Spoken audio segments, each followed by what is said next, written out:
నమస్తే, Jai Shri Ram. Welcome to my channel. నేను మీ సుధీష్ రెడ్డి. ఇప్పుడే గేమ్ చేంజర్ మూవీ అయితే చూసి వస్తున్నా. ఆల్రెడీ షార్ట్ రివ్యూ అయితే ఇచ్చాను, అది లింక్ ఈ డిస్క్రిప్షన్లో షేర్ చేస్తా. అలాగే మన స్టైల్లో మన 5 అంశాలు ఉన్నాయి కదా, కథాబీజం, కథనం, అభినయం అండ్ టెక్నికల్, అలాగే సాంకేతిక విలువలు, ఈ 5 అంశాల గురించి వివరంగానే మాట్లాడుకుందాం. ప్రభుత్వ అధికారికి నిజాయితీతో పాటు లౌక్యం, అలాగే ప్రజలకు ఏదైనా చేయాలన్న నిబద్ధత ఉంటే ఎంత మంచి చేయొచ్చు అనేది కథాబీజం.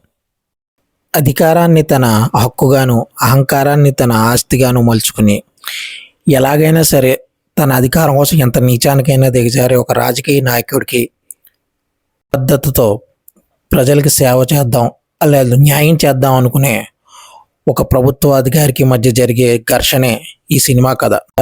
కథనం స్క్రీన్ ప్లే అయితే కనుక ఒక రోలర్ కోస్టర్ రైడ్ అనే చెప్పాలి. కొన్ని సీన్లకి మనకి తలాతోక ఉండవు, కానీ సీన్లు బాగుంటాయి. ఓవరాల్గా ఒక స్పీడ్ అండ్ గ్రిప్పింగ్ స్క్రీన్ ప్లేని అయితే ప్రజెంట్ చేశారు. ఫస్ట్ ఇనిషియల్గా స్లోగా స్టార్ట్ అయిన ఇంటర్వెల్ నుంచి హైప్ ఇచ్చుకొని సెకండ్ హాఫ్ని చాలా నీట్గా నరేట్ చేస్తూ బెటర్ ఎండింగ్, బెటర్ సీన్స్, బెటర్గానే డిజైన్ చేసుకున్నారు. అక్కడక్కడ తలాతోక అయితే మిస్ అయింది, బట్ ఓకే, ఓవరాల్గా అయితే గుడ్. అభినయం విషయానికి వస్తే రామ్ చరణ్ 4 పాత్రలో ఇరక్కొట్టాడు. ఎస్పెషల్లీ అప్పన్న పాత్ర నెక్స్ట్ లెవెల్ అని చెప్పాలి. నా భూతో నా భవిష్యత్, చిరంజీవి కొడుకు అంటే చిరంజీవి కొడుకే అనిపించుకున్నాడు.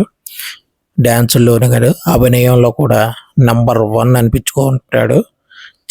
ఈ పెర్ఫార్మెన్స్ని కొట్టేవాడు కానీ, మళ్ళీ ఇలాంటి పెర్ఫార్మెన్స్ ఇచ్చేవాడు కానీ మళ్ళీ ఇంకొకడు ఉండడు, డౌటే లేదు.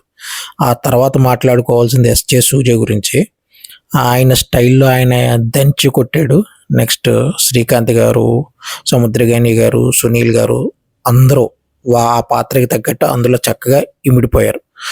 సూపర్ అని చెప్పుకోవాలి performance. Especially Ram Charan next level, next level అంతే.